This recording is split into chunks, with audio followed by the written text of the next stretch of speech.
হাই friends, good evening মানে নাইটে হ'ল আজি। এইটো মই ভাবি আছোঁ এইফালে মই কি বনালোঁ, এইফালে সৰু আলুগুটি আৰু লাফাফা, আৰু এইফালে গাহৰি মাংস আৰু বিলাহী ভাজি, আৰু এইফালে জলকীয়া নিমখ।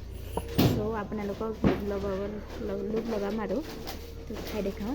মুঠতে মই আলু আৰু লাফাফাৰ সৈতে সৰু আলু ভাজি কৰিছোঁ, সেইটো খাওঁ। আপোনালোকক খাই দেখাইছোঁ, চাওঁ।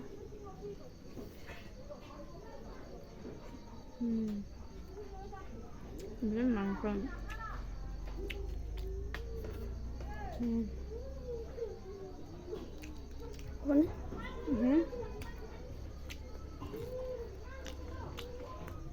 বেষ্ট। আপুনি সৰু আলুগুটি আৰু এইফালে গাহৰি মাংস আৰু বিলাহী খাই ভাল পায় জনাবচোন।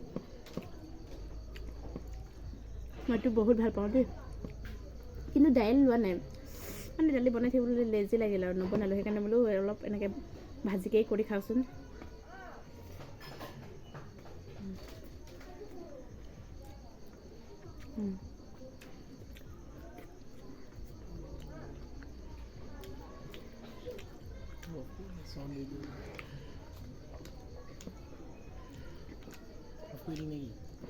ঠিক আছে, মই খাওঁ, আপোনালোকে খাওঁ।